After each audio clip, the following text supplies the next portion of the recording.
flowering leaves of all these life-giving trees that flow in the breeze, giving us the air to breathe, came from the seeds that sons and daughters had sown, passing down histories through stories, genes, and bones. Hear the whispers of the past, dictate your prologue, a generational griot through which memories are prolonged. So we reach down like nourishing waters to seek truths, except we receive nourishment when we're digging the roots.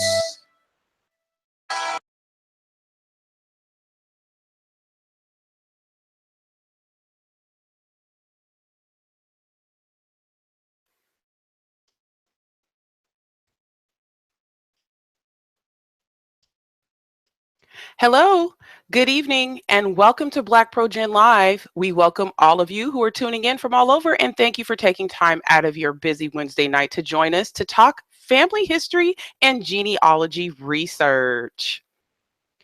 Tonight's topic is Pad and My Pen, Writing Your Family History. In honor of National Novel Writing Month, otherwise known as NaNoWRIMO. Join us for the last episode of the 2017 season of BlackProGen Live, where we discuss transforming your family history research into a creative literary project. Join us for our last episode. And you know what? If you stay until the end, you'll actually hear about our upcoming season. We actually released a video today along with the schedule. It's going to go down in 2018. People are all excited. So if you missed that, you'll get a little bit of taste of that a little bit later on in the show. As things take place tonight, don't forget to join the conversation. How can you do that? Be sure to tweet us at BlackProGen. True is on the wheels of steel, figuratively speaking, for Twitter. So if you tweet us for questions or whatever, she'll be able to see that. Also, if you hear comments, something that you think was a great gem of information, be sure to hashtag it with BlackProGen. There's also a live chat taking place if you're watching on YouTube. It's taking place in the top right-hand corner of the screen if you're watching on your computer. But if you're on the YouTube app, it's at the bottom of the app. So be sure to join the other chatters who are over there, just making my screen a flicker during the show, and you'll be part of the conversation live as well. If you ever have missed an episode and been like, you know what, is there a way for me to set reminders so I don't miss anything? There actually is a way to do that. All you need to do is head to my YouTube page and click set reminder under the episode you're interested in. And they're in the live streams or upcoming live streams area of my YouTube profile. You can also subscribe to the channel and you'll get a reminder each and every time we go live. And guess what? Tonight is the last chance that you have to win a 4-day pass to Roots Tech. Who does not like free stuff? Have you ever wanted to attend? Well, here's your chance to go, care of BlackProGen Live. Every person that submits a case to Ask Mariah for the month of November, and tonight is the last night. This is the deadline. If you didn't get it in, you ain't going to get a chance to go. So if anyone who enters for Ask Mariah during the month of November will automatically be entered for a chance to win a free 4-day pass to the conference, which is being held February 28th to March 3rd, 2018 at the Salt Palace in Salt Lake City, Utah. You'll also probably get a chance to say happy birthday to me because my birthday will be during Roots Tech. I don't know what we're going to do. We're going to figure out what we're going to do for my birthday. Anywho, choose from 200 plus classes on genealogy, as well as have access to one of the largest genealogy exhibit halls in the world with your favorite vendors to boot. Check the description of this and any BlackProGen Live episode for the link to submit your case for Ask Mariah, and you just may be our Roots Tech Pass winner. Tonight's episode has a special guest, one of our Genia buds, Genia friends, cousin. We have a million names for her, but her name is Anita R. Henderson, and we love her to death. She is known by many as the author's midwife. Yes, she delivers many a authorship baby.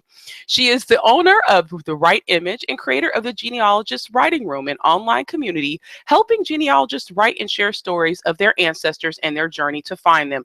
Her work with professionals and family history researchers has resulted in multiple award-winning books and has helped them grow their overall confidence in the ability to write a compelling story that captures the interest and emotion of readers. So, before we get in real good, we got to say hello. Hey, everybody. What's cracking? Panelists, unmute yourselves so we can have a little bit of banter before the show gets started. Introduce ourselves, act like we have some home training. All right, let's go with the youngest person. Typically, I do this. Willie, you're on. Hi, my name is Willie Russell, and I'm from Oakland, California. All right, Willie Russell the fourth is there. Let's go to Angela with her little sparkly lower third. Hello, everyone. My name is Angela Walteraji, coming to you from the Eastern Seaboard on the Chesapeake Bay in Baltimore, Star City.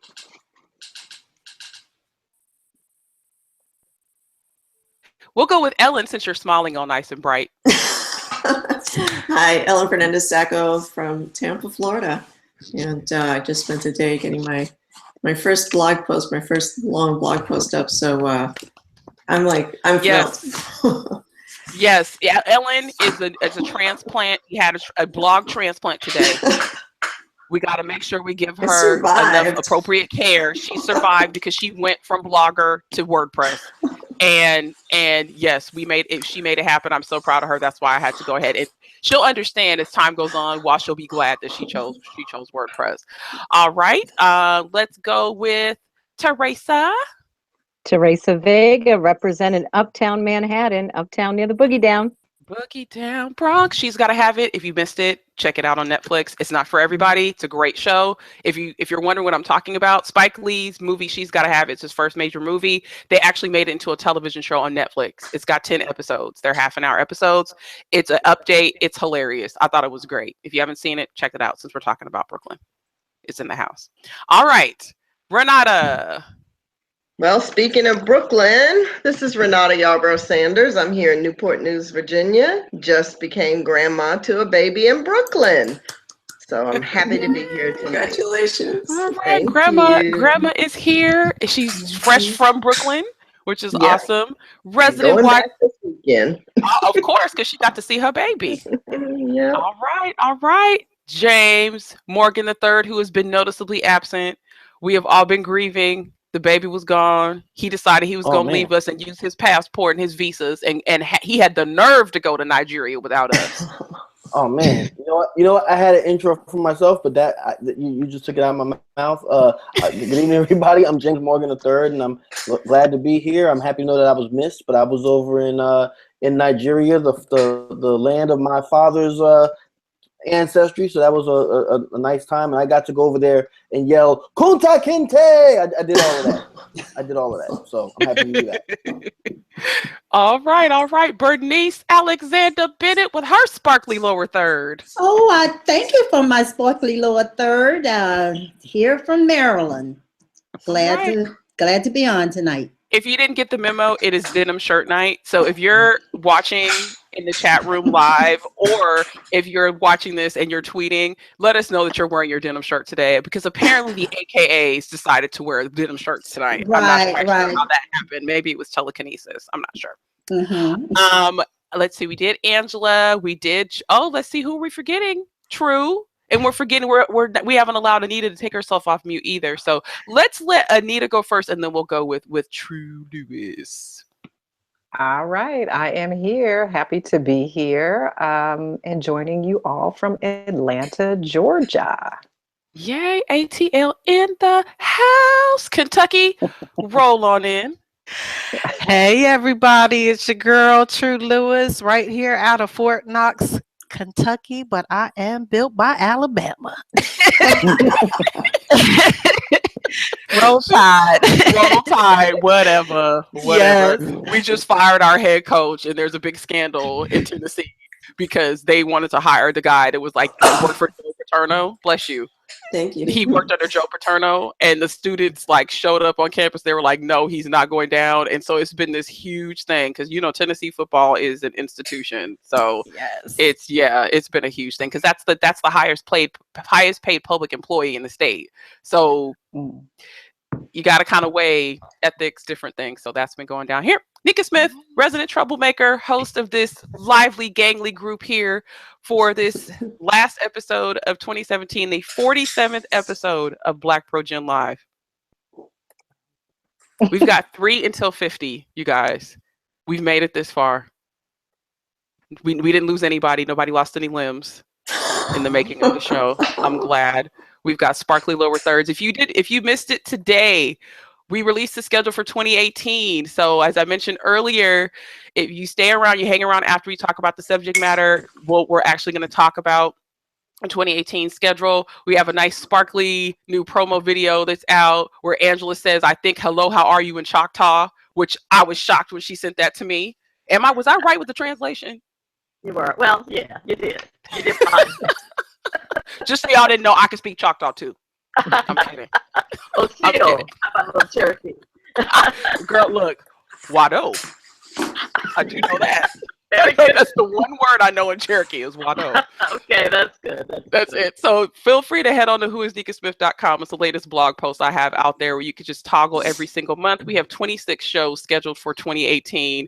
And so it is going to go down. Like, you guys are just not ready. People have been messaging me all day saying, oh my gosh, I love the schedule. I'm so excited. I can't wait. So definitely give us your feedback. And those of you in Tennessee and Florida already know your juice, because you guys get a whole episode to yourself because we neglected to include you in the other one. So that's good. So anywho, topic of the evening, pad of my pen, writing your family history.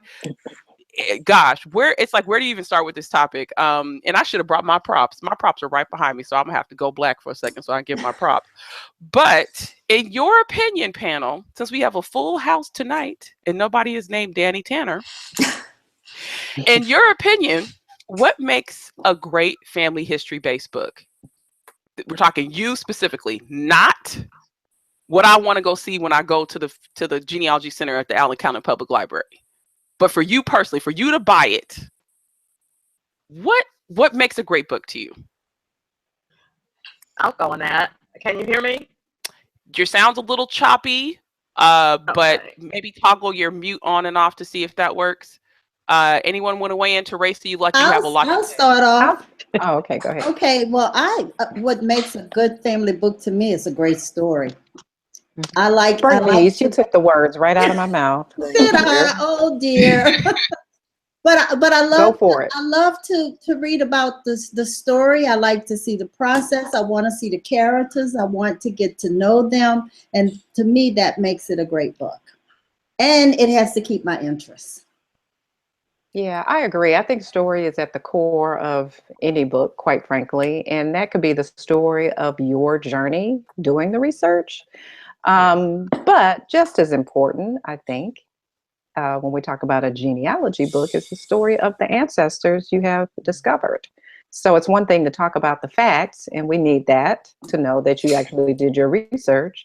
But more importantly, and what I think readers connect with, is the story, the stuff that you've gleaned from the documents that tell about the lives of the people you've found. For me,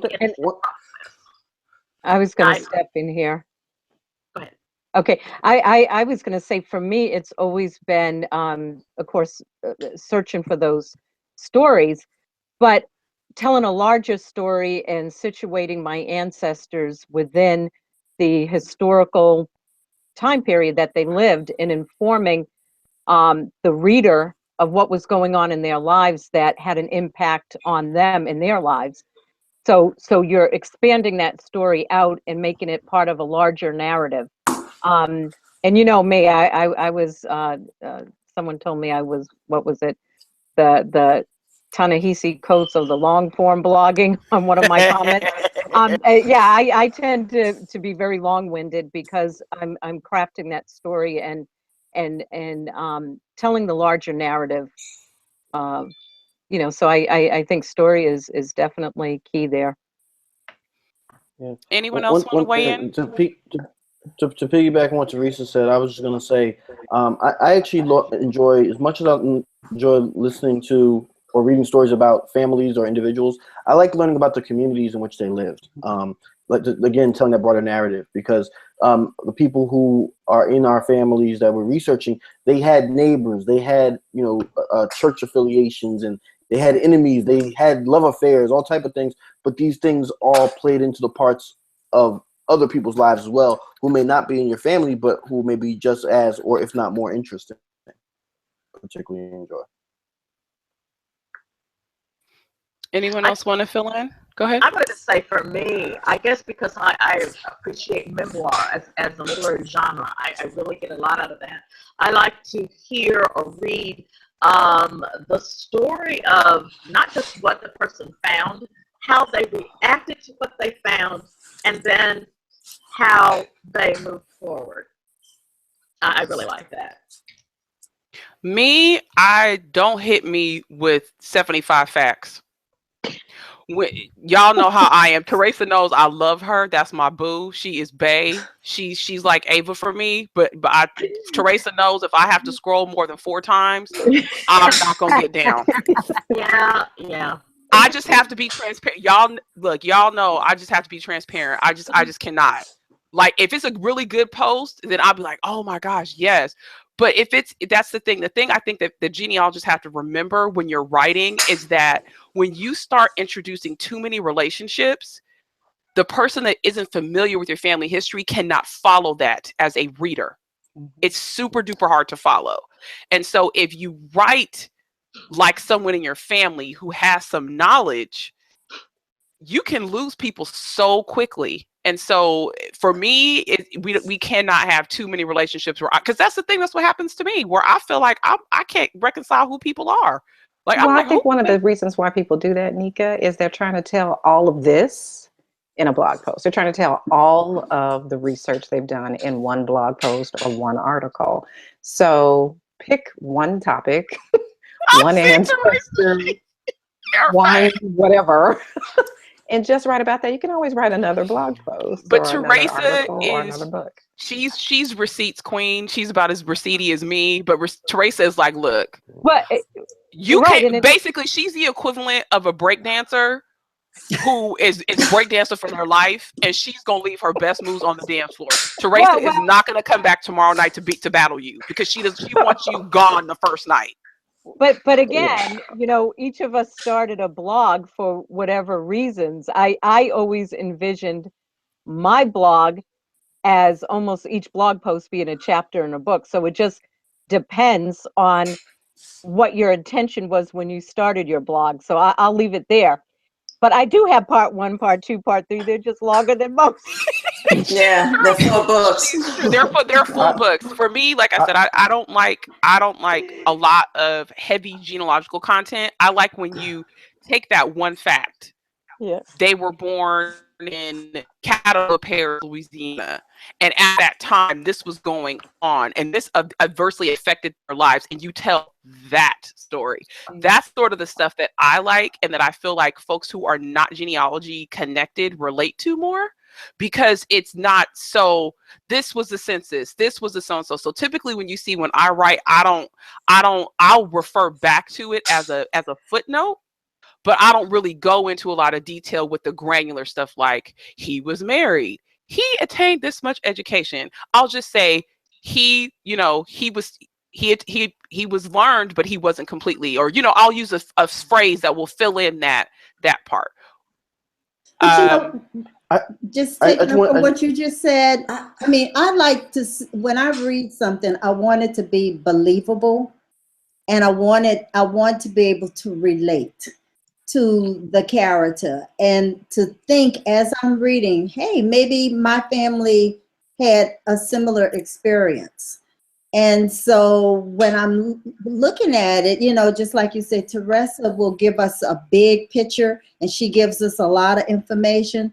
But I like to see the bits and pieces that come together to tell the big story eventually. So I like to see the buildup, if you will. Mm-hmm.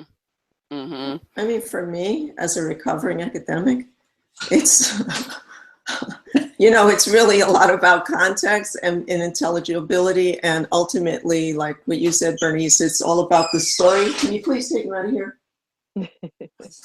Well, I think one of the other things we need to remember too, as we do that writing, and to keep us focused on whatever we're writing about, is relevance. How relevant is the content you're including? Like, again, we want to, because it took us 5 years to find these 3 documents, we want to tell everything in those 3 documents, which might absolutely not be relevant to the story we're telling. We have to keep relevance in mind. So yes, you found 12 documents on your great-great-grandpa, but so what's the story you're telling about him? Are you just like profiling his whole life, or do you really just want to focus on the fact that he owned land, a year after being, freed from enslavement? I don't know. I have so many. And then do you have to tell the totality of everything, or do you just really want to focus on that one relevant thing? Because you can always write a blog post about something else in regard to his life. True, but let me bring out something, because I've had a conversation with several people about this on this panel, and my Atlas adjacent for cousin Carmen is in the chat room cutting up, because she brings up an important point. I think a lot of us who study people of color populations, we typically oversight because we think that people are going to challenge our research. Well, they do. You Well, can they do, see they it in do. not being able to, not being chosen for things, and topics being regarded as like not interesting or not relevant because it's not, not coming out of Massachusetts off the boat or something, off Pilgrims. I mean, I don't know. I mean, there's a real problem with a lot of the main part of the field in my mind. I mean, I've been looking for a place to put my stuff, and like, as a mixed race person, where does it go? Who do you speak to? I've got parts of my family that will accept parts of the story, and other parts of the family that won't want to hear it at all. And then on the fact that coming from people that are not, people that are humble people. I mean, my grandfather was a numbers runner, people like that. That's not what I always find, people at the roots that are going to be talking about either. Okay, but I'm interested in that. I want to know about those networks and why. How did that enable survival for my family? Has with everything. And not that I'm telling everything either, but just to kind of understand. I mean, like, being in the South Bronx and hearing from my mother stories about a rural place in Puerto Rico, and she remembers everything like you open the door and you're there. And that's how like I got into a lot of this, and then filling out those stories. But I guess there's also the questions of audience, and that we're also producing product on top of getting our stories out there. So I don't know, it brings up a lot of stuff, a lot of stuff that didn't fit neatly into academia either, for the kind of research that I do or that I did in the past. So, which deals with a lot of difficult topics. So like violence and pain and warfare and slavery and stuff like that, and then meeting up with people who want to hear it. So I don't know. I think it's a number of things, but I think Carmen does raise an important point. I think a lot of us in people of color genealogy, we tend to overdo it with sources, and we beat you over the head with that, because I think we automatically think that folks are going to challenge what we're saying, because some of this stuff is so foreign to other people. Like when you introduce concepts of, yes, this white man who owned all this land decided that he wanted to have a child with a 14-year-old girl that was serving his wife while she had a baby. Right. You know what I mean? Like, and some people naturally are going to say, well, I don't believe that. You know what I mean? Right. So James, were you going to add, and I'll move on to the next. I wanted to add something to that after James. Well, the thing I was going to say was that I think that part of the issue with people of color family history in America is that I'm sorry, I just got an email of something I was waiting on. Is that written their narratives and written us out of them. So like you said, with that over documentation or whatnot, it's really trying to combat a phenomenon that's already there of us being written out of the history completely, so that we have to try to prove something that we know or that we've documented. So we have to make sure every I is dotted and every T is crossed. You know what I mean? So that was basically all I had to say. But before you said that, I wasn't going to contribute anything because I have this image in my mind of Teresa breakdown that is just, I just can't get it out of my head right now. Well, I want to say this because I approach my blog different from most people, and I know that.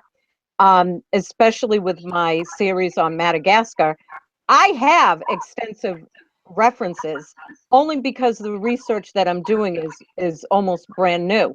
So I want to point people in the direction of where to go, because I do see my blog posts as a means of teaching people about history that they don't know of yet, or they may not have considered. So again, when all of us approach writing differently, our blogs have a different focus. Not all of us are doing the straight narrative histories. I don't do that, or I do it a little bit. Again, I tend to look at the picture and basically trying to rewrite people back into the historical record in a way that no one has ever done before. Come So on now. again, hey, it's Hey, true. hey. But Yeah. again, we approach our writing differently, and we approach our blogs differently. There's no one way about it. I think it's all good. But Teresa, you raised something that I think is very important, and that is the need for us to put ourselves back into that history and get into those communities and tell the history that's definitely missing in a lot of communities of where we know our ancestors came from. But if you go to the historical societies, you do not see us in those books, because the books were written by members of the historical society that excluded us. Come on now. So And they're not telling our story. And so we are at a point where we have the opportunity to tell our own story and set the record straight, because we had a contribution in that community that others are taking credit for. But I agree. it's really us. I think, and I want to jump in. Sorry to sort of step on you, Bernice, but I want to That's jump in and fine. remind people about that article we had a really long conversation about during the last episode, where the Georgia Historical Quarterly admitted that their editor was peddling the lost cause myth through their publication, and that they had to basically come clean about the history that they were peddling, or that they were dispensing to the masses, that people were just gobbling up, that was being used for, development of textbooks and things like that. And so, and they have a Black editor. No one knew the editor was Black. It was almost like they hid that because we didn't want him to come out the back, like, let's hide that baby in the back. But that brings up an important point, right? These are all, blogs are a vehicle of view, right? But we're talking about, creative writing, right? Ellen brings up a great point. She says genealogy is a democratization of history. That is so true. That's Ellen. She gets like all the quotables already in like the first 28 minutes. Kristen Klieg brings up a great point too in the chat. She says, "I'm not really writing for those who don't believe the stories and the lives of my people." Girl, but these are all me. These are all me. Love, you guys are coming. That's right. I think that's one of the things that keeps people, African Americans in particular, from writing. We're so afraid that someone's going to challenge us. Thank God Barack Obama didn't say, "Gee, I wonder how many people are going to challenge me about my birth certificate, and I'm going to have to prove that over and over and over again. Maybe I better not run for president." Write your story. Write your blog, okay? People, if you already go into it knowing that they're going to challenge you, let them challenge you. So what? You're basing it on some fact that you already have, and it's not your responsibility to go back and prove to people that you did your research. You write your story. You know that you've done the research. Right. Girl, oh, this is a good show. If somebody ain't watching, let's move on to aesthetics. If anybody knows anything about me, I have a background in communications, so I'm very big on branding, look and feel. Think about what you do when you go shopping for clothing. Maybe you don't like shopping, maybe you do, but when I walk into the store and I see something I like, the first thing I do is I touch it. I want to see what the fabric feels like. I want to see how it's made, because I want to know, can I spend my 2 or 3 hours recreating the same thing for cheaper if I see that it's not made right? I'm just you so, Teresa, so that's why you're laughing. But the reason why I bring this up is, what stands out to you visually? Aesthetics, right? Your book has to look appealing. It does. It's the reason why do you think we have cover art? Why do you think we have cover art for books and for CDs or for digital music, right? So take, for instance, this is the first book I ever put out on my family. Literally, look at this. This is start. And I look at it now and I go, oh gosh, this is awful. Right? It's just so academic. Is it? Oh, look at that just one big old, look at that page of text. Hey, but you just gotta do that kind of thing once, Nika, But here's the reason why I'm showing you. This is the last one that I did. Wow, that's beautiful. Okay, you have to start from somewhere. It's not going to always be this big. You have to have some vision. What do you want it to look like? What attracts you all when it comes to family history books? Do you like this? Because this doesn't have an index, but this does. Well, first of all, I want to be a member of the Atlas family now, just so I can get All right. like I'm sitting here. I'm like, man, the Morgans, we messed up, man. Good Lord. Yeah, I will jump in and just say that people do.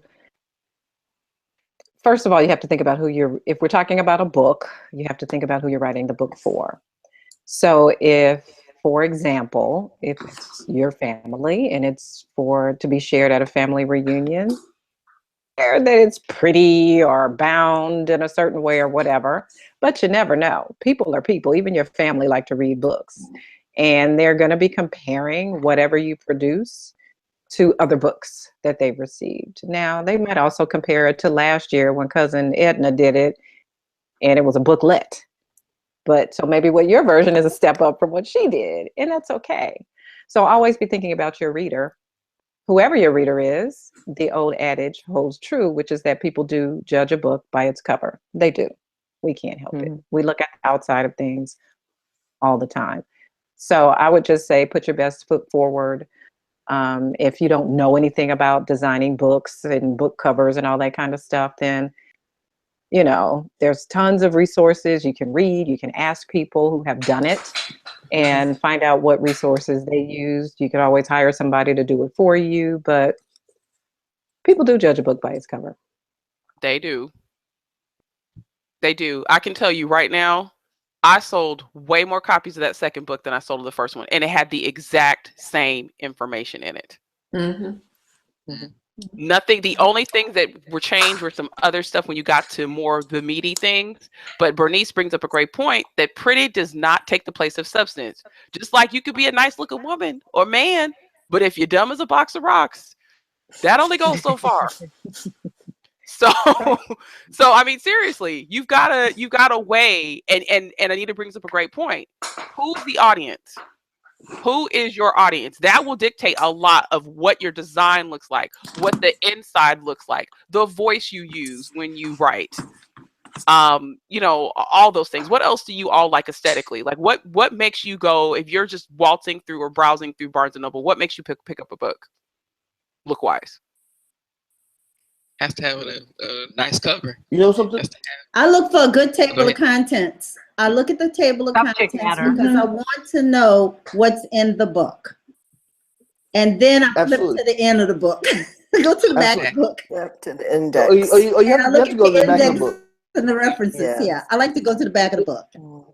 Yeah, you know something? I'm going to tell you something, and Miss Christie in the other room, she's going to be so proud of me. I've started to pay attention to the typography books, and it took a long time because y'all out there don't know Christy. That's my better half. She's a graphic designer. She's always on me about typography, and I've started to pay attention to this more over the years. But don't y'all tell her that. That's between me and y'all. Well, you just told the world, so. But that's shout the out thing. to Miss Christy. I love Chris. That's my other. She's Atlas adjacent, just like James is. But you're right. Like, you don't want to put your whole book in Comic Sans. There's you know what I mean? Just the same. She laughed. But I'm a font police too, because, you know, okay, take for instance, this is a great example. Remember when the I Can't Breathe shirts came out?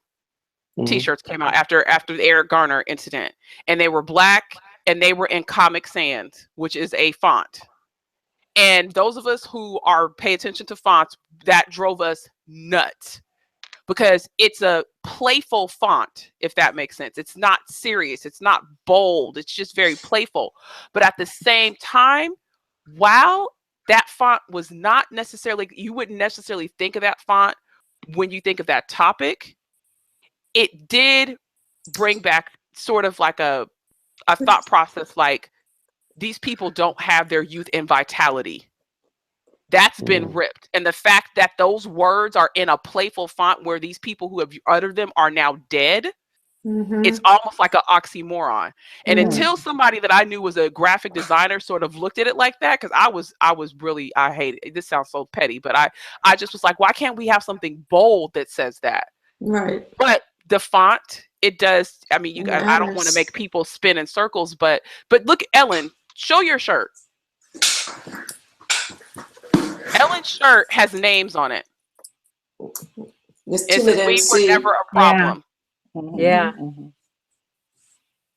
And it's got all these different shirt. things. I love All it these too. different things. Good one. Stop and frisk, discrimination, XYZ. The point of all of them, they're all grade because the bottom line is we were never a problem. Right? So you could easily take your own book and do something similar to that. All of these people, all these concepts make up one family, and that's, you know, that white part would be the main piece. Yeah.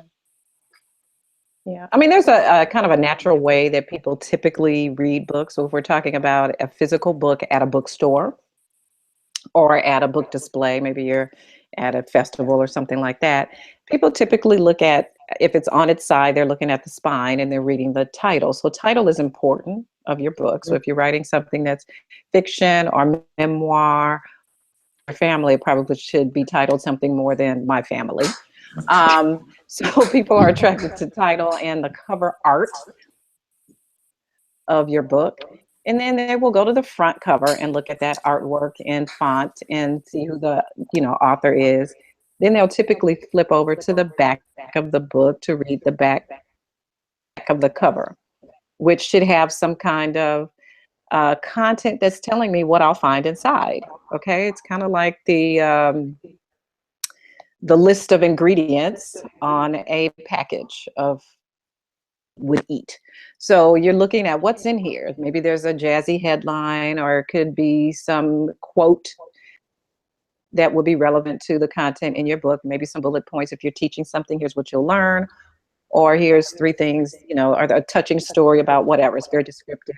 You may have some comments from someone else who's read the book and that kind of thing. If you have a dust jacket, the paper jacket that's on a hardcover book, then people will typically flip to your front inside of your dust jacket and read the front and then read the back inside flap. And then oftentimes they'll go to the contents page, the table of contents, or they may, for genealogy readers especially, will go to that back. They're looking at the index. They're looking for terms and phrases and names that are familiar to them. Sometimes they'll go to the footnotes or the bibliography, and they'll decide if this book is for me. So there's this sort of natural way that people interact with a book before they buy it, but they're looking at all of that stuff. And so point size and font and cover art and, you know, descriptive text and typos and all that. So while Nika and James might be, you know, the graphic and image police or the people who are looking for those kinds of things, I'm looking for, not that I'm even looking for, but I just can't even help it. They find me typos and weird sentences and stuff. I'm a content words person. So if your words don't flow, I'm not interested. If I ever find a typo, I'm not buying it, period. You've already made me mad and I'm not going there.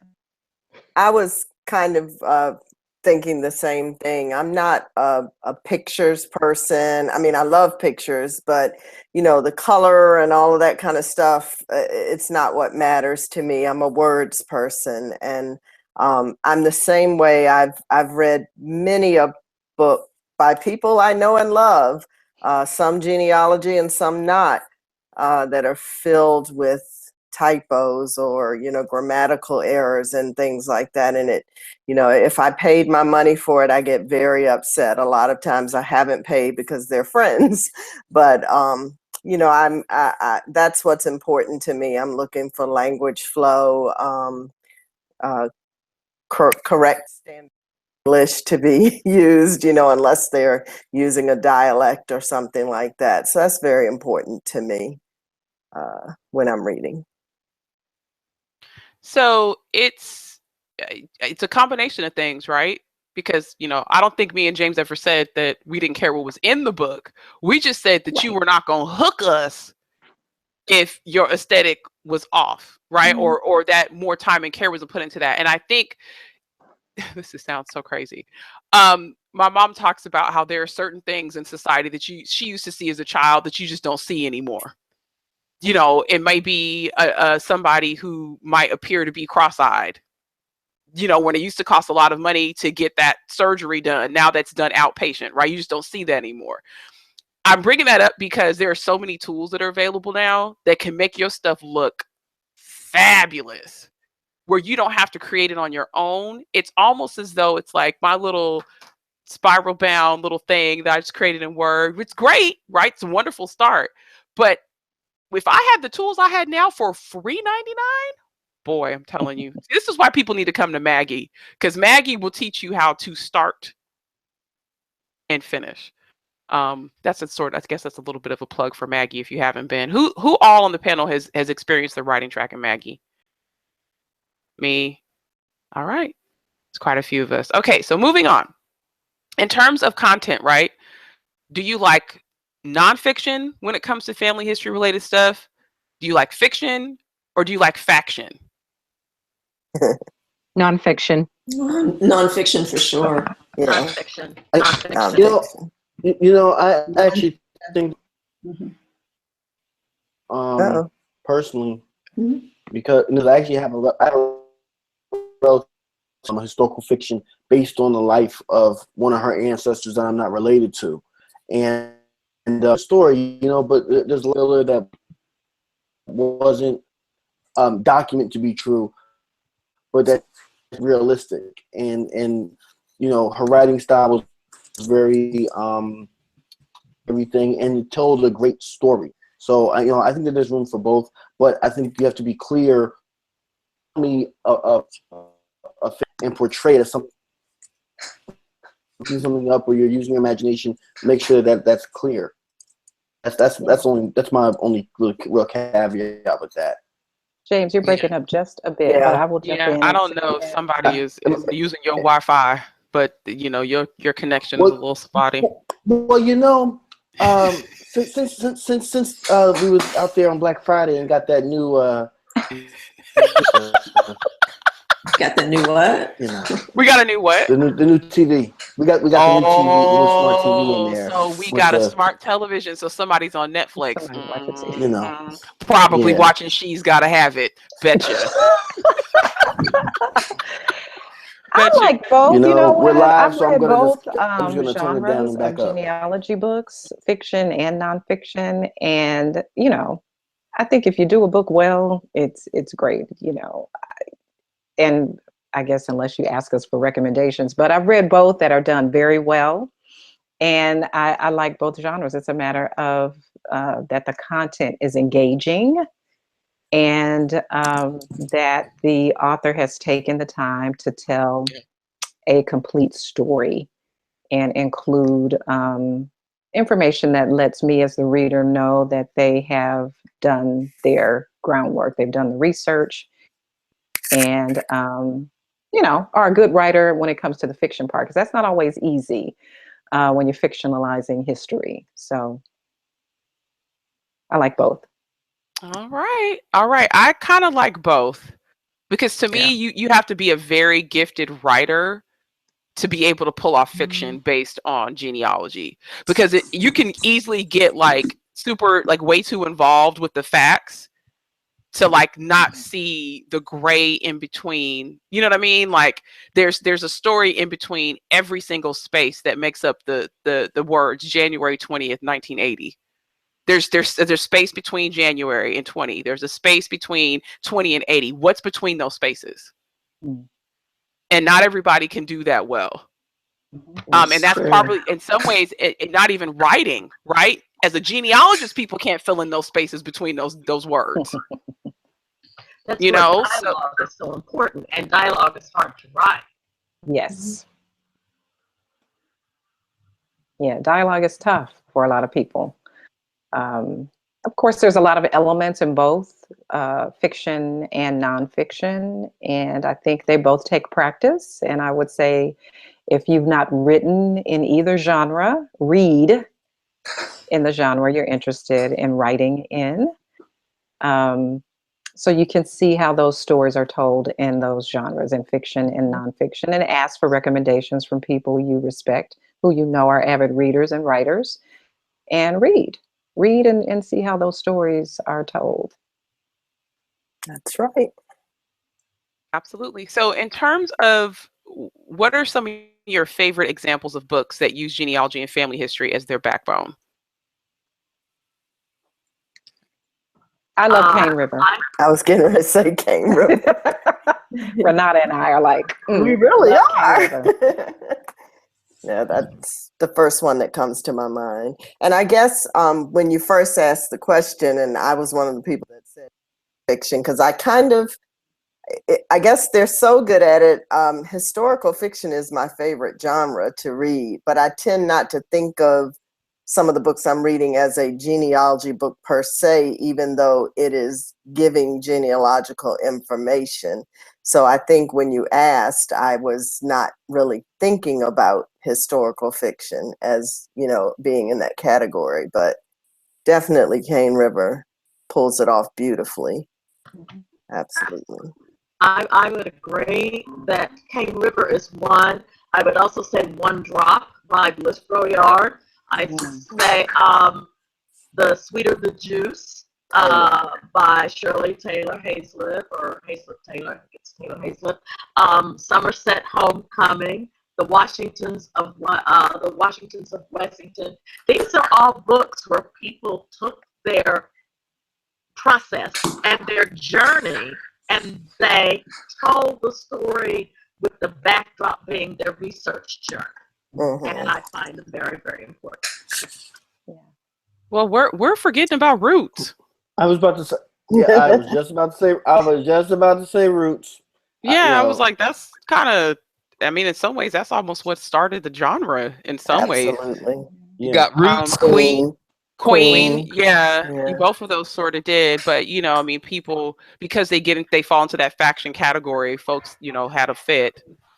Well, I mean, with Roots, only the first 80 pages or so out of 400 or 500 pages was really, because the rest of it was a novel. That was the historical fiction part of it. And the first, 70 or 80 pages of his journey, that's what I like about Roots. The rest of it, we all have our own Kunta Kinte. So, but the journey, definitely.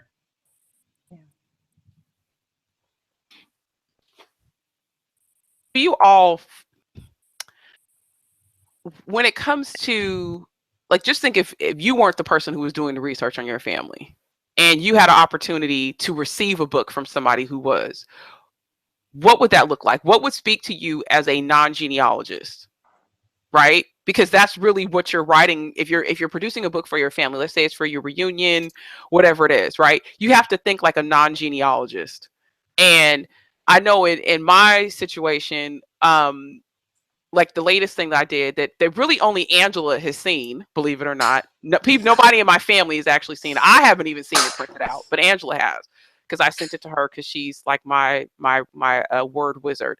But I didn't go with the same format for the book that I put together for my father's side of the family. I decided to do a magazine instead, because I thought for that audience, because they're not, like, they know the history, I thought that would speak more to them for the first version of the book. Less granular, and really all I did was I took my blog posts that I had written on that side of the family and I just put them in a book.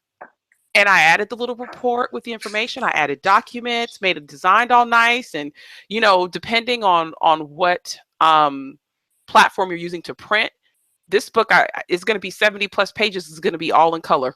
This one, there's no way I could do that because it would cost, we'd all, it'd be like a wedding gift for Prince Harry and Meghan. But, but that's the thing. You have to look at options. There are a lot of print on demand things that we have now. If you're going to do a large series, you may want to consider getting an ISBN number, which, of course, like I said, if you go to Maggie, you'll learn about all these things. But, this conversation is good and it's worthy because, this could be transferred to any environment. It could be transferred to a podcast. There's no way that Angela does the African Roots podcast and she does not have a script already written. Right? That would make a very bland and sort of Her thoughts could go everywhere. She could say, "Oh, I forgot to do this." Oh, and then she got to start all over again, right? I heard her voice in my head when I said that. But I know her because I've seen her process with her podcast. She literally writes out everything she's going to say. She makes sure she's got flower, she's got color, her inflection in her words, right? Granted, the written text in a blog is not that, but you can add a little stank on your sentences with adjectives and adverbs, right? So that it's not so genealogy databasey. My whole point is, and this is what I really want to drive home for everybody is, don't just take what's in your database and put that out as a book. Sometimes that's the easiest thing to do, but you know all the intricacies. It's the same thing as just pressing a census form in front of somebody and saying, "There goes your ancestor." Well, they don't know what all those columns are. Add color by explaining what those things are. And at the time this was going on and whatever. You know what I mean? So that's all I got to say about that. You know, what I want to say, Nika, is that the structure and sound of the book is dictated by the audience. And that determines what you write and how you write it. If you're writing a genealogy for a genealogy journal, you're going to write a certain way. But if you're writing for your family, they don't want to read a genealogy journal. They don't. I can tell you that right now. They look at you like something's wrong with you. Why are you giving me this? They want to know, what is the story? And they want that story to be relatable, so that once they've read it, they can go back and tell it to somebody else. And that's what we should think about. That's a great point, Bernice. I think that being relatable is really key when you're writing for your family. So to answer your initial question, Nika, which was if we weren't the ones, or if I wasn't the one writing the story about my family history and someone else was writing it and would present it to me, what would it need to be like? And not just the look of it, but certainly I think they would need to include something that I could attach myself to. Mm-hmm. Either profiling an ancestor or two who, you know, we always want to connect ourselves to other people. So somebody else who was a writer, when previously in my family, other people have written sort of these little bios of ancestors. Anytime somebody in my family's history was a writer, wrote a book, I mean, I'm like, that's, you know, people want to say, that's where I got it from. Mm-hmm. That's why I love to write, because Uncle so-and-so was a writer. Or if someone, if you're a nurse and you find that someone, a great-great-grandma was a midwife, you say, that's why I love nursing so much, because it runs in our blood, right? We want to be able to connect.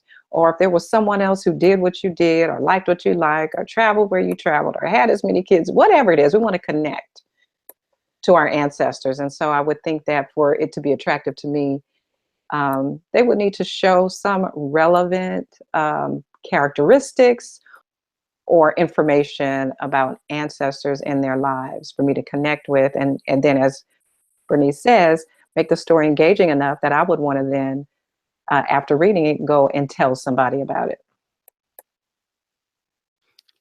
I would want to add something to what Bernice was saying. When you're writing for your family, she's correct. Nobody wants to read about your journey. But when you're writing for outside of your family, nobody wants to read your genealogy. And that is so hard to really impress upon people. Just a list of names and who begot whom, it's sounding like an obituary. And to this union, 4 children were born. No. Nobody wants to read that. But she confessed hope in Christ at an early age. You know, nobody is going to buy that. And that is not interesting. But yes, tell the story. If I talk to my cousins on my vast family, they always want to hear me talk again and tell about Uncle Cephas. Everybody loves Uncle Cephas. Me too. And you know, wow. But no, you want to hear about Uncle Cephas' father, and his wife was Nancy, and of course, then they had 8 children. I can name them all. Nobody wants to hear that. So you gotta make the audience, give them something that they are walking away with a story. That's so important. Mm-hmm. We have a great question from the audience from one of our panelists who is not joining us this evening. Linda Bug Sim says, "How do you build a story around an ancestor when you don't have a story?" Wait, hold on. How do you build a story around an ancestor when you don't have a story? Only information you find through research. To me, that's the best way you can. That's the story. That's the story. That's the story. That's exactly that's what True said. She said that is the story, Linda. But I think you're right. You have all the pieces. It's like, girl, you gotta say if you're making a muffalata, you don't say, you know what, I got all this meat in here, and I got my roll, and I have all my mustard and everything. But you know what? But that's not a sandwich. You have to put it together, right? A muffalata just doesn't, unless you go to the store and buy. If you don't know what a muffalata is, Google that. But they're gonna spell it wrong. Exactly. MUFF. Start there. Okay. Okay. But if you put if you don't, unless you're going to a grocery store, right? You don't buy that already automatically put together. You have to put that sandwich together. Several layers of meat and cheese and spreads and different things like that. And those facts, those are those things. And when they come together, that's what makes the full story. It's not so much that you didn't have somebody sitting around a fire listening to old Grandpa Babe opine about his life. No, it's the fact that based on who he interacted with, what was going on at the time, what were his experiences, did he have a child that died? Think about you in that situation with those facts. How would you react to that? How would you emote to it? And if it's a person of a different gender, ask your significant other. If they're the opposite sex, or ask a friend, or ask somebody who potentially has been in that situation. If you know somebody that has lost a child, or has experienced losing a home, or having their home sold for taxes, or something like that, where you haven't been in that situation, interview that person and ask them how it feels, and then transfer some of those emotions and things that resonated with you into a written work about your ancestor. Yeah, I think that's excellent. I think start with what you do know about that ancestor. So you found something. You probably have a name, a place, and a date. Okay? So from there, from that name, so you got that right here. You got the name, the place, and the date, right? So from that singular person, there were other people connected to him. Maybe add some information about those other people connected to that one ancestor. You've got a place. Give your reader some information about that place, because that place impacted that ancestor. And then the time, the date, the era, all of that. There's story, there's juicy morsels to be included about that time and that era that impacted that ancestor. So those are all the ingredients that Nika is talking about that go into the story of that one ancestor who you may only have 2 or 3 documents for, but you can build the story with the other people, the time, and the place. And include the impact, whatever that story had on others in the community. Yeah. I agree. Let's see. Gosh, there's a lot of comments. Denise, one of our faithful and loyal viewers, she says, how do you tell the story without adding the family story?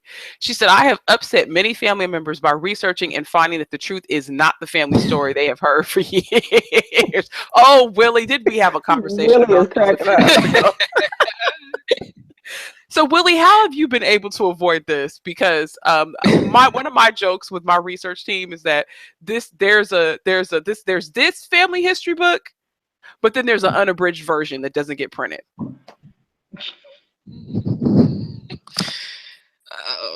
It's He is cracking me up. That's Willie's answer right there. You just don't do it. I'm sorry. He was finishing. You have to tell. One more time. Say it one more time. He's just. I'm just saying. Like, what did you do? What do you do in that situation where the story is wrong? Like you've discovered that a pivotal part of this story. Let me just go out on a limb and say she was not 100% Blackfoot. Well, just gotta tell him, but just tell him in a kind way. to make it so that they won't get upset, but you gotta tell the truth. You see how the millennials came in and said you have to tell the truth. Absolutely, but it's true. But it's But a it's way true. that you tell the story. I think it's important for you to go through the setup, and you build to the point where you get to the truth. Right. And this is what happens. You prepare them in such a way that they will get it when you get to it. Right. And By giving them little facts that support whatever information you have, so they can get an early win, and then you give them the real deal. Right. And something, I think one thing that's important when you're writing about people and relatives in the past is not to take a place of judgment of their actions as much, and try to tell the story and be as factual as you can without placing judgment. Now, I'll just give one example from my own family history. I had a great aunt who was married to one relative, and then one day her husband comes home and finds her in bed with his nephew. Now, on the surface, that sounds like, oh my God, what? But the thing that people have to remember is that she was a whole lot younger than her husband, and she actually was in love with his nephew, who was actually her age. So again, not the best story in the world to tell, but when you place the proper context there and don't take a position of judgment, it makes it more relatable. And also in terms of my family, it makes it less. It takes some of the tension away, because there was some tension there. So it takes some of the tension away when I remind people, well, yeah, technically she did cheat on her husband, but he was like old enough to be almost her grandfather. You know what I mean? So it's just something to remember. Don't judge the people that you're writing about. I would But with a whole area of judgment, you have to use judgment as to what goes into that story. Some things don't need to be put in that story. It's best left out. Exactly. You got to ask yourself why you're telling certain Why stories. are you telling it? Yeah. That's true too. That you want to tell the truth, but you have to ask yourself, why would you need to tell? And I'm not asking you to answer this question, but why would you need to even tell that story about that family? I think the reason why. I was using it as an example. I was using it as an example. Right, I understand. Yeah, and the way you paused on whole, when you paused on the whole, you said a whole word, and you paused really long on that whole. That's where I thought you were going. I was like, oh no, James. But here's the thing. That's why I said there's an unabridged version and there's the version for consumption. And you have to, this is something I talk about during the writing track in Maggie. You have to establish early on what your policies are about what you'll share and what you won't share. And you have to determine, right off the bat, people I know, like Linda's in the chat room talking about her first family heritage book. I think the only reason why she bought my book is because I have a disclaimers page in there about what I collect, what I share, what I'll take out the database, what I'll include, because I felt like if I'm going to provide this to my family, I want them to know I'm doing it from a pure heart, not because I'm trying to shame somebody or because you guys got to remember, we're not far removed from, oh, she had a baby and she wasn't married. We're not that far removed from that. Right? That's recent stuff. And some people are when they see those names in print and they have different parents. I've had my own family cuss me smooth out because I had the nerve to list people with their respective fathers and not just with the mother. That is especially for older generations, this is why you have to some ways be careful, because you might, for your database, it makes sense, right? You want to reflect that these people don't have the same exact parents. But for some of these folks, that whole conversation, seeing it printed is painful. So, and that's not even she had an affair with the nephew. That's just, you have a different dad. That's taking it a whole step back. So, we got to have a genealogical Hippocratic oath. As Bernice says, do no harm. So any other comments before we wrap it on up? I have some viewer comments I want to get to before we get to Ask Mariah. I mean, there's a little bit of what you're saying in the code of ethics for genealogists, but then I think it doesn't anticipate, that reads so flat, it does not anticipate the kind of stuff that can come up in people's families at times. You know? Yeah, I think especially in this landscape with DNA, Mhm. that has to be, you know what I mean? Like I said, this is literally just who's your ma, who's your pa. Right. Mhm. Yeah. And that was devastating to read on paper. That's what, and so if there's anything that we say, especially when talking about sensitive subjects and you're not sure, go back to that. Mhm. Right. And if you have these challenging scenarios where maybe an ancestor was raped, you know, or somebody in recent history was raped, maybe potentially by somebody they worked for, or, you know, I mean, it could be a number of circumstances. You have to figure out how you toe the line with that so that you don't offend people, but you also get the information out. Yes, hashtag Paul, not Paul. What you say. All right, so I'm gonna go ahead and share a few viewer comments. They're really short tonight. That this group's been flying. They've been doing a lot. Yvette Portermore says, "I hate to read a book and then have to edit every single page." Oh, I'm with you, Yvette. Yes. I'm like, did she take a red pen? There go the teachers are in the house. They're in the house. Lisa Gorell says, "Find a good editor." Yes, that is very key. Anita Henderson is amazing. She's a great editor. Yeah, Carmen says put some stank on it. Basically, she's saying don't just put the facts in, add some color commentary in between. So before I forget, I want to make sure to give everybody a shout out in the chat room. Carmen's there, Linda's there, Yvette Porter-Moore joined us. Also, we've got our friend Denise Muhammad, Karen Galloway is in the chat room, Gerard Miller. Of James, of course, he's already on the screen. There's a lot of people in here, but we got quite a few writers who are doing stuff in their own right. Before we move on to Ask Mariah, Angela brings up a very good exercise for those of us who write.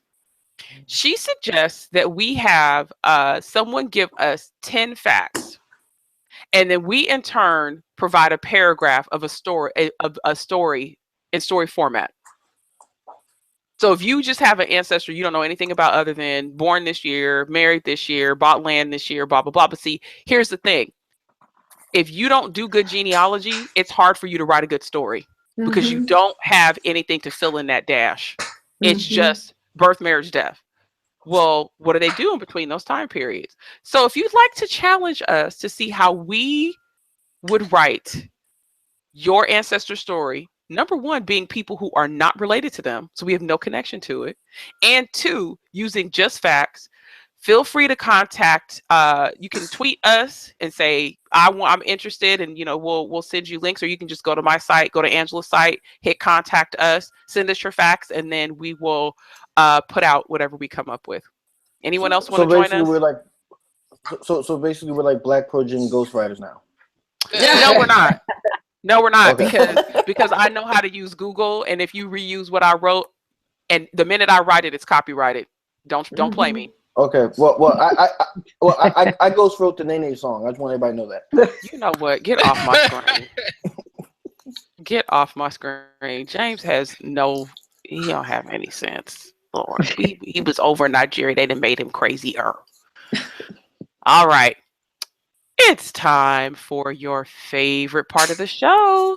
It's time for Ask Mariah. All these beautiful ladies are grandmas of people in this group, but you know what? They are standing instead for our Ask Mariah crew. This is the time where you, the viewer, send us your questions, queries, conundrums, and we work them out live in front of the audience. Anita, you can decide to leave. You don't have to stay for this, but if you want to participate, you can. I don't want to hold you hostage because sometimes Ask Mariah goes on forever, and you might have dinner or a Cheddar Bay biscuit that you want to get to tonight for dinner. I'll hang for a sec, but if you see me disappear, just know I've enjoyed this. You guys are awesome.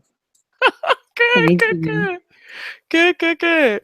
All right, so tonight, and remember, as I always tell you all, they have not seen this until now. Look at Angela. Well, you guys can't see Angela, but Angela's got her face all in the camera because she's trying to see. She's trying to get close. All right. Anna Bass, hopefully you are in the audience. If not, you already know we're going to throw you under the bus and just send you questions you can't answer, but that's okay. How can I locate documents for my fifth great-grandfather, London Peters, who I expect is a free person of color? Notice keyword, who I expect is a free person of color.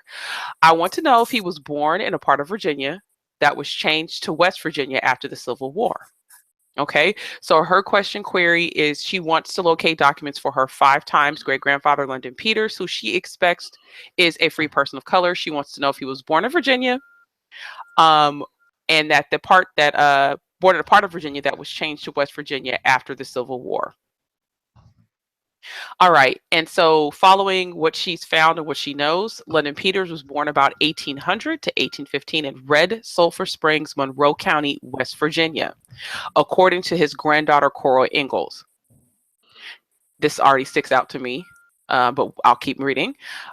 He had a wife by the name of Esther Stokes, her birth unknown, and a daughter named Mary Ann Peters, who was born about 1835. So we've got a birth date between 1800 and 1815, Red Sulphur Springs, Monroe County, West Virginia. Then he had a wife by the name of Esther Stokes, her birth unknown, daughter named Mary Ann Peters, was born about 1835. Moving forward, what she has is the death certificate from the state of Ohio. Not sure how that fits in, but maybe he died there. She didn't say. She has taken Ancestry DNA and 23andMe. And she also mentions, in terms of what she hopes to achieve, finding the answer to these questions will provide her family with clarity and understanding, and in turn create stronger unity. So we're looking for a 5 times great-grandfather named London Peters, born between 10 and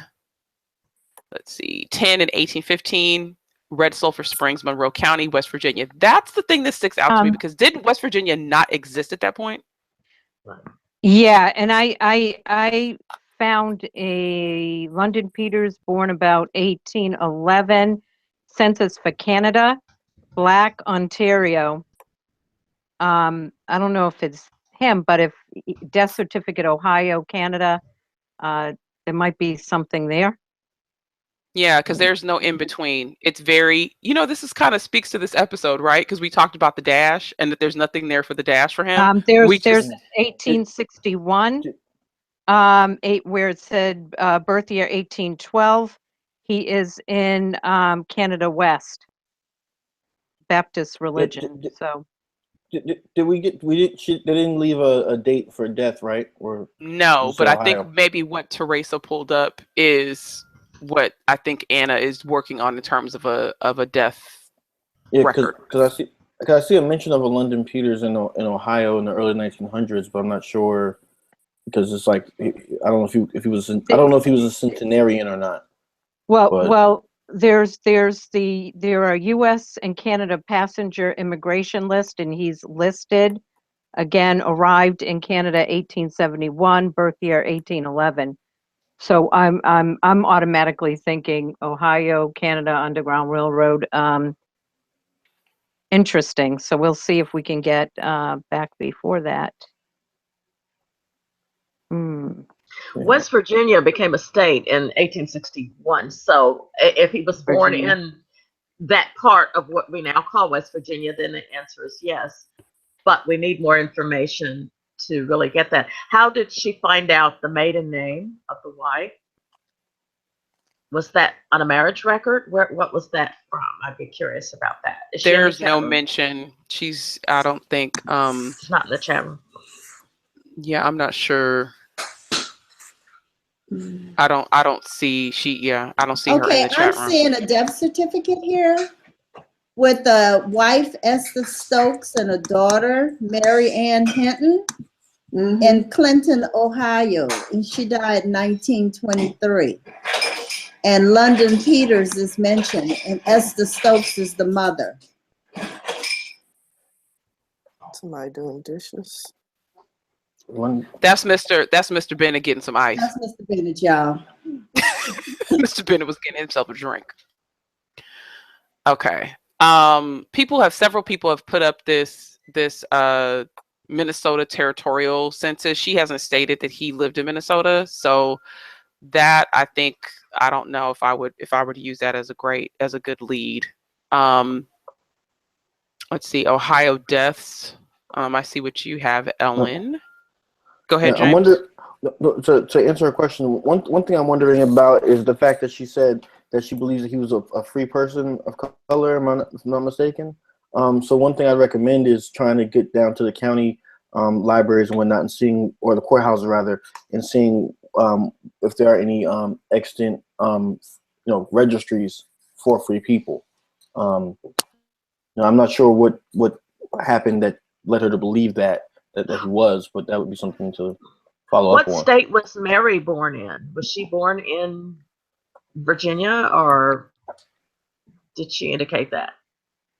There's no mention. It just says had a wife named Esther, her birth unknown, and a daughter named Mary Ann Peters. But I think she's going potentially off of this death record that we're all talking about, this Ohio deaths record, where it's a record for a woman named Mary Ann Hinton, who died in Chester, Clinton County, Ohio, in October of 1923. And that's the thing. The death record for let me share this so everybody can see it. The death record says that London Peters was born in West Virginia, and that Esther Stokes was born in West Virginia. It's funny because I see a record for Jonathan L. Peters, born 1795, Hampshire County, West Virginia, and he died in Fairfield County, Ohio. What time period? You're talking birth was 1795. And there was no West Virginia. But there was no West Virginia then. I'm just telling you what it says. I don't know what Hampshire County was prior to that. Right. But you would have to go back and again look at what part of Virginia that was. But on this record, in the Find Your Grave thing, it's saying Hampshire County. So Hampshire County might have been Virginia that became West Virginia. Well, this goes back to your geography, right? You need to know which counties changed once West Virginia became a state.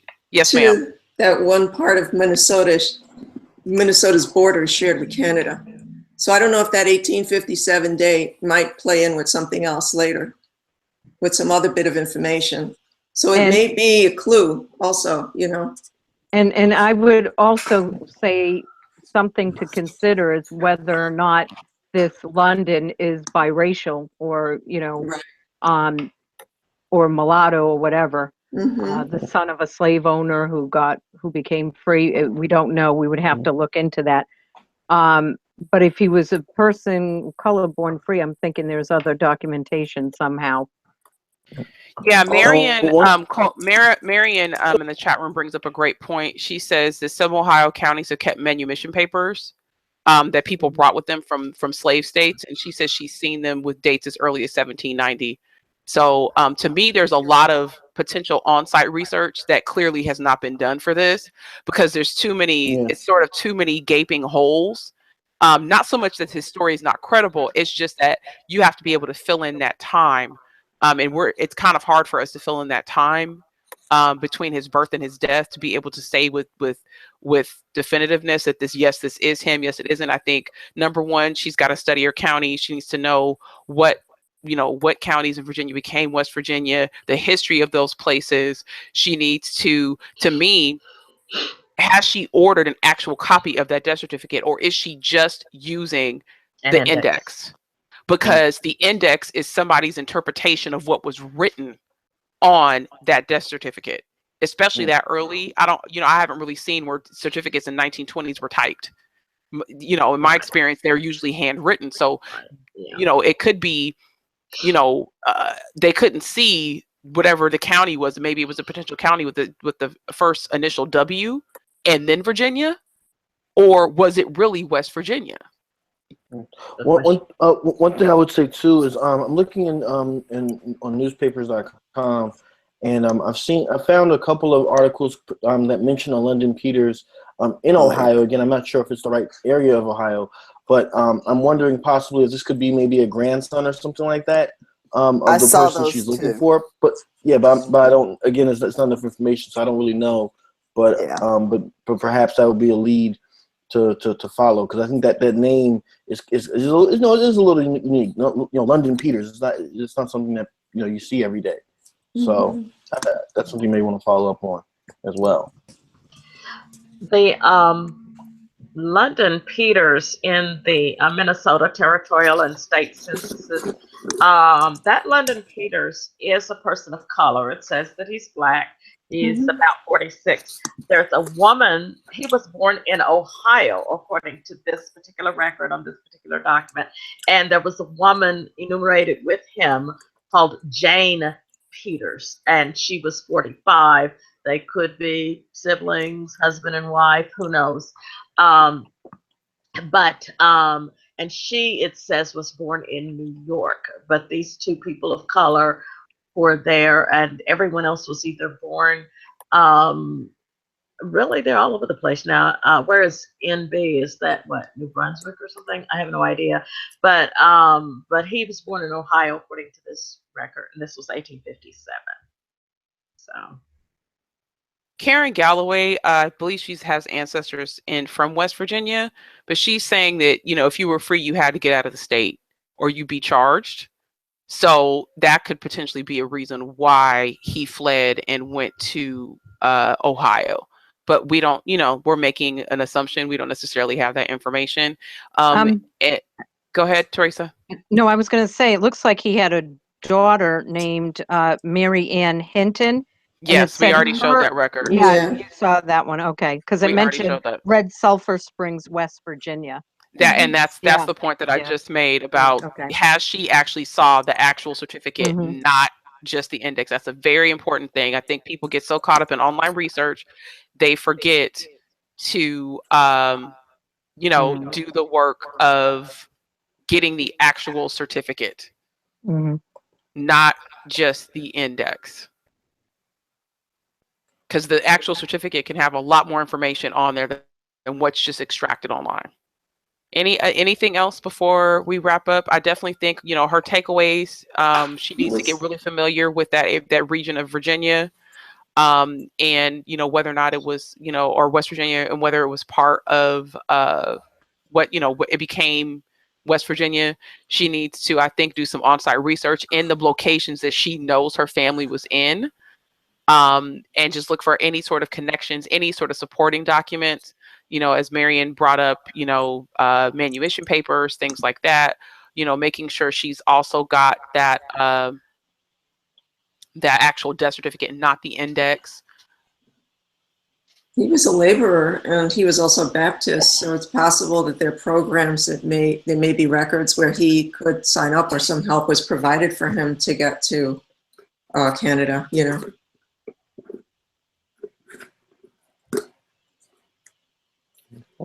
Anything else before we wrap up?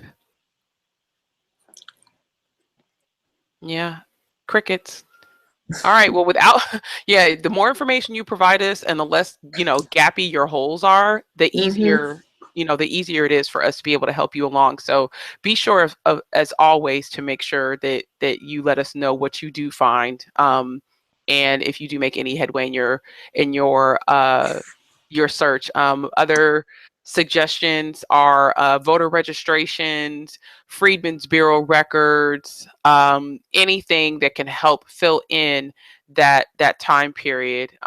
We can only help you with as much information as you give us, the breadth of information that you give us, to be able to look at additional options. And sometimes you just don't have enough, or you don't have a lot. But make sure you do your exhaustive search. I think that's point number one. So if you are watching and you would like for us to assist you, you have a brick wall or something that you would love to see us work out, send us as much information as you possibly can. You can always submit to Ask Mariah. The link is in the description area of each and every recording of BlackProGen Live. And Anna, if you're watching and you're like, I missed something, you can always rewind it. Even when it happens live. A lot of people don't know that. You can rewind the show. If you missed something somebody said, you can rewind it right now as we're doing it live. And then you can just catch right back up. It's just like your DVR. Isn't that cool? All right. So you have until this evening to submit your case for Ask Mariah. And by doing so, you get entered into winning a pass for Roots Tech. So when I click stop broadcast tonight, if your Ask Mariah is not submitted, you do not have a chance to win this pass. And if you go to Roots Tech, you'll see me, you'll see Shelly, you'll see Bernice, you'll see Angela, you'll see True. We're all going to be there. So even if you're on the panel, enter your case. If you're trying to go, I see James looking real hard at his screen. Thank you so much, Anna, for sharing your case with us. Hopefully we helped you get pretty far. Moving on to current events. Y'all know there was no way we were not going to talk about Meghan and Harry. Okay. If you've been sleeping under a rock and you don't know what's been going on, which is possible, you have to remember Meghan Markle is an actress. She was on a show called Suits, and she has been dating Prince Harry, as in Diana's boo baby, Harry, as in the prince. And Meghan's mama is Black. And this has been a topic of discussion for the last 2 or 3 days regarding the fact that, oh, she's going to be our first Black princess. And actually, she's not. Nope. She's not by far. Washington posted a great article before this one that talked about the fact that she actually is not the first. But what this does is this sort of brings up some interesting conversations. I don't know what your social media has been like. I can answer about mine in terms of people's response to this whole situation. So in light of the fact that she is biracial, her father is white, her mother is Black, people are saying, does it count as being the first Black princess? Whatever. No. Hold on. Let me set it up before you guys jump in. So I was talking to Bernice earlier today, and this brings up a very important discussion. Is the one drop rule outdated? Because some people are operating when they're discussing Meghan and they're saying, well, she is one of us, quote unquote, right? But that's operating off of one drop. That's it. You're Black. Right? So is that, you think that's outdated, or should we rely on that should we be relying on that as a litmus test to determine Blackness, right? Because in my experience, I remember when President Obama was running and people were questioning how Black he was. You know, is he really technically our first Black president? And all those sorts of things. And now we're having this conversation yet still again about somebody is whether they're Black enough. What do you guys think? She defines herself as African American descent, so it doesn't matter what anybody else. Right. You know, Plus, the one drop is political. Biracial. Yeah, it's political. Political. It is political. It is political. It's beyond that too. It was a tool of oppression. Yes. To keep biracial children enslaved and their issue, but at the same time, it's also a tool of inclusion. Oh, she's one of us. Oh, yeah, she's a member of the family, regardless of their lifestyle, or you can just tell. Just look, Hey, it's not, first of all, a rule of any kind. It's something that is very subjective, and it's one of these things that. Maybe in another 150 years, it will no longer exist. But yeah, I mean, I agree with what Angela just said in terms of it being a tool of oppression. However, I think also I don't know if it's something really for us as Black people, really, if we really have the ability to say if it's outdated or not in terms of this. I don't think we've ever really rejected anybody as in terms of our culture. Like Angela said, we basically like, hey, you're one of us. Come on in. It's historically a tool of exclusion from whiteness, and so that's really a conversation. I think that those individuals who believe in that, they have to have that conversation about why would you reject somebody who. That's a question of their humanity, not ours. So that's just kind of how I look at it, because the world doesn't, the outside world doesn't care about how outdated it is. They still look at it as, you have a Black parent. I mean, the fact that we're even talking about it shows that it's still relevant to me.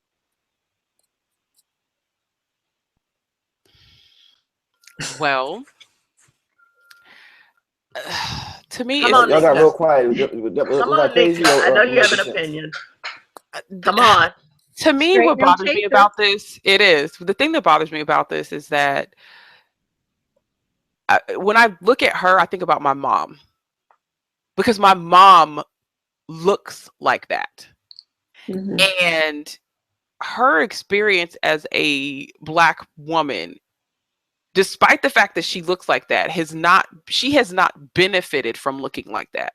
And I think that is the reason why people are having this reaction like they are, is because there's this perception that if you are more white looking, that you just didn't have to experience certain things. And that's not true. You know what I mean? That's not true. You know, I remember stories of that my mother told me about her going to a park in Chicago with my sister, and they're both way lighter than I am, and somebody calling my mother and my sister the N-word and making them leave. So Mhm. this whole idea that we have that lighter skinned people don't experience discrimination, or that they, by virtue of their complexion and their physical attributes, have been withheld from the brunt of discrimination and being treated crazy because they look more white. I think that is very short-sighted of folks who are darker hued. I also think that, on the same note, you can't assume that everybody who's darker skinned has been, wrestled by the police or has been profiled. You know what I'm saying? It's kind of this gray area that we have to walk. I think it's amazing. To me, I think the fact that he's engaged to her, to me, is a testament to his mother. I see his mom when I see this. I see Princess Diana, because I remember growing up and seeing her as a child, and it didn't matter what a person had or where they lived. She was there, and you could see the empathy in her eyes. And I see her more in him than I see his brother. Now, everybody else might be somewhere else, but that's just my own personal opinion. But, to me, I think we're showing how we have a caste system within our own culture based on skin color. Well, Colorism. Wait. Damn. You all know what I was thinking when I saw her mother's family name of Raglan, since I just put out the Malagasy root surname. So I've been in the BlackProGen group, I've been going back, digging up her genealogy. And all I can say at this point is her second great grandfather, I think it's Jeremiah, born in Georgia, ended up in Chattanooga, Tennessee. Third great grandfather, Stephen, ended up in Georgia. Trying to trace back, there's only one Richard, I think, Wisdom Raglan, born around 1830, is in Virginia. So I think this might be a story of a slave sold south. Right now, we can't tell if the person has Malagasy roots or not, because we don't know if they were Malagasy descent or just an enslaved person of a Raglan. But those white Raglans started in Virginia, ended up North Carolina and Georgia and all over the Southwest. So, well, and it's a story to me that mirrors, when people are questioning her Blackness, it's like, you had a Megan in your family. Like, that's what I want to remind people of. You just don't look like it, but go back 2 or 3 generations, you had a Megan. That's right. It's more likely the case that you had a Megan than you didn't. And we all have them. And Megan is very truthful. She knows who she is. So it doesn't matter what, in the end, what other people think. She's very set in who she is. She knows who her mama is. And I I think it would be a big issue if she didn't try to deny her mother, but she's not doing that. No. And to me, love has no color. True. And anybody can tell the story whatever way they want. They fell in love and they're going to get married. What you and said. yes, that's her, and that is who she is. All I know is that the photographer better have his lighting together for the different shades of people in the family. And if you don't, that is the indication that you do not have. Don't get me started. That's a whole other subject. But not everybody knows how to photograph everyone of different hues, and you have to expect that when you have a blended family and you show up for pictures, for wedding pictures. You know what I mean? That's just something you have to be prepared for. But here's the last question. In the world of autosomal DNA testing, though, has the definition of Blackness evolved? Or is it evolving?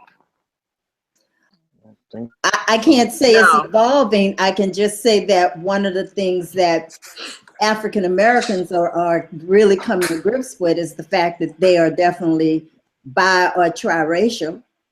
they're not Yeah. seeing themselves come up as 100% African.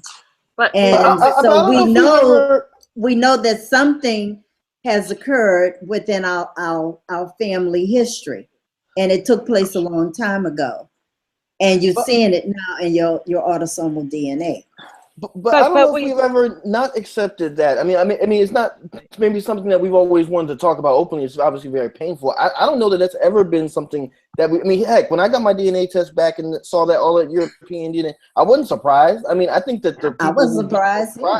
Yeah, I mean, I think the people who get more surprised are these people from the these apparently white people from the southeastern United States who come back with all this Nigerian and Cameroonian DNA. I think those are the people who are getting shocked. And when they see me and you on their DNA match list with our pictures and stuff, that's the surprise for some people. That's right. You know? Yeah, and I was going to say, African Americans are a diaspora population, and you know, the statistics prove that out.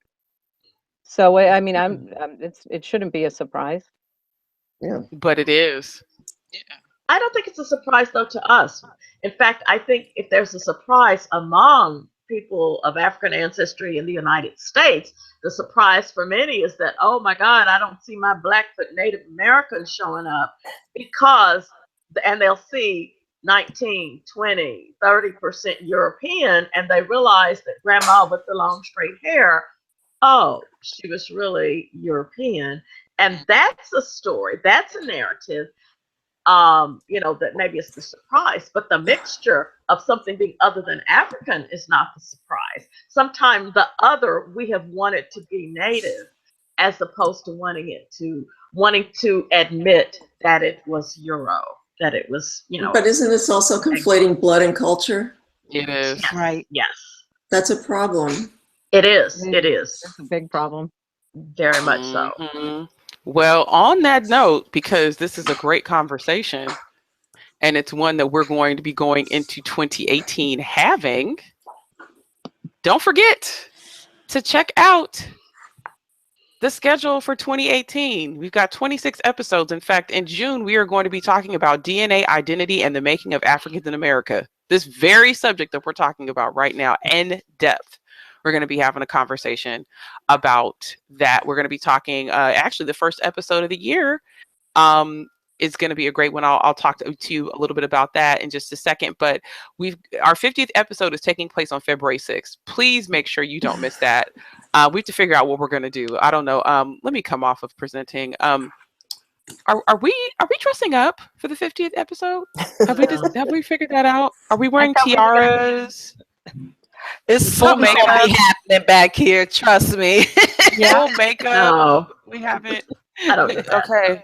And I think Angela's gonna wear red. I think Angela's gonna wear red. Pretty sure she's gonna wear red. I repeat, I'm not wearing a tiara. I didn't say you could wear a crown. You could wear a crown. Nobody is saying you have to wear a tiara. If you haven't, like I said, if you haven't checked out the schedule for 2018, feel free to go over whoisnikasmith.com. Schedule is there. Karen Galloway says we should wear gold. We could do that. That would be pretty cool. Well, we've got a number of different topics. We'll be talking about everything from self-care for researchers to being at Roots Tech and Maggie to runaways, self-liberated Africans or sojourns in the Americas and the Underground Railroad, life after death, getting more for death records. I mean, we've got just a ton of topics for next year that we're super duper excited about. So be sure to go over to my blog. There's a printable PDF schedule that you can just print it out and hang it up on your wall, and it reminds you of when the show is happening. And after tonight, we're going on hiatus until January. So be sure to make sure that you set a reminder for our next episode, where we're going to take a deep dive with select BlackProGen Live panelists as they share how they got to their most crucial research finds live. That means that they're going to show you exactly how they got to wherever they got to, whatever point it was, whatever thing it was that they figured out. Maybe it took them years, maybe it took them minutes, maybe it took them months. We're going to be showing that on the first episode of BlackProGen Live in 2018. It's taking place at 6 p.m., 8 p.m., 9 p.m. on Tuesday, January 9th, 2018. It's our 48th episode of BlackProGen Live. Want to remind you as well, if you want to check out more from Anita Henderson, she just had an episode that she was on for research at the National Archives and Beyond Blog Talk Radio with Bernice Bennett, called "On Writing the Accountability Partner" with Anita Henderson, of course, and Christine Easterling. Also, we're hoping the next iteration of the African Roots podcast comes out on Friday, December 1st, but don't quote me because I don't want to put Angela on the spot. So she will be putting that out. Also, check out our buddy Dear Myrtle, Pat Richley, each Monday and each Wednesday for Mondays with Mert, and Wacky Wednesday. Our girl True is there for those as well. Don't forget to subscribe to The Lowdown, which is great. It's a collective feed of our blogs, podcasts, and more. Anything that's produced by this group and friends of BlackProGen Live. Subscribe to The Lowdown. Check the description of the recording of this and any BlackProGen Live episode for the link. And don't forget to join the conversation. Maybe there was something that we talked about tonight that inspired you. Maybe it was something that you encountered, or maybe you thought we left out in talking about writing for genealogy. Feel free to tweet us at BlackProGen. Use the hashtag BlackProGen. And we want to thank everybody who's in the chat room. Also want to remind everybody, me and Angela did say that we would put together a paragraph based on facts that you send us about your ancestors. If you are unsure how to do that, we can help with that. In fact, if no one sends us anything, we could actually take facts from her 52 series of Freedmen and put together a paragraph if nobody sends us anything. So anything else we want to say? Because you guys, they are not going to see us until it's next year. And God willing, and the creek don't rise, and North Korea don't hit us with a nuclear bomb. Or we don't get tweeted to death by 45. Or we don't get tweeted to death. We'll be here January 9th, 2018. We want to see that promo one last time. Yes, bring it on. Have a happy holiday, everybody. Happy holidays. Yes, get your eggnog and brandy on. Bake that ham. Get that turkey out. If you're superstitious like my family, eat those black eyed peas or those greens after the new year, or make that gumbo. Do whatever you all do. And that's the thing. I just want to remind people, this is a great time to get started on your family history. We may seem like we've been doing this since Jesus was walking the earth, but that's not true. We had to start somewhere. Remember, I had to go from this to this, and it wasn't overnight. You have to start somewhere. So this is a great time, especially while Ancestry's got subscriptions on sale for the prices they have them, right? If you're scared to try, this is the perfect time. In fact, I just created playlists of our beginner shows that will help people when they're first starting, because some of the stuff we're talking about is like, oh my gosh, I haven't even began. So go back and look at those while we're on hiatus. I may take a tip from that wonderful research at the National Archives Beyond Blog Talk Radio host, Bernice Bennett, and repost episodes that we have, because I think people forget how much we've talked about in 47 episodes. It's a lot of content, you all.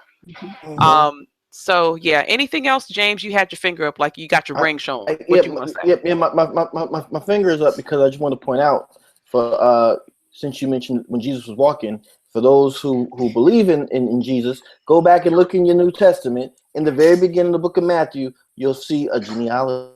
Yes. So since Christmas is coming, make sure you get your genealogy straight, y'all, because it's his birthday. So make sure that you get right. That's all I'm saying. Okay. The genealogy of Jesus was actually in 2 places in the Bible, but we'll talk about that later. Either way. What? Listen, my Sunday school it was in Matthew, and that's what we talked about. So okay, you're right, but it was also somewhere else as well. But this is a great time to get started in your family history. It is, and to interview people. You don't ever want to assume that somebody is going to be around for the next holiday, right? And we've got so much power in these devices. There's a sound recorder on here. If they're intimidated by it, literally say, I'm going to record you, and just leave it here. They'll forget it's there. Trust me, they will. And some of that information, I'm telling you guys, there's an interview I did 10 years ago that I just listened to again. And because I had broken through the brick wall, what they told me had a completely different meaning now that I had that information. So if you don't have anyone to interview, preserve the things that you have in your house. Go back over old documents that you think you know, and see if there are things that are on those documents that you didn't necessarily you couldn't look at them in the same way that you have after you've gone through your research a few different times. You know, and we'll be back. We'll see you on January 8th. We love you guys. Stay safe. Bye. Bye-bye. Have a good evening, you all.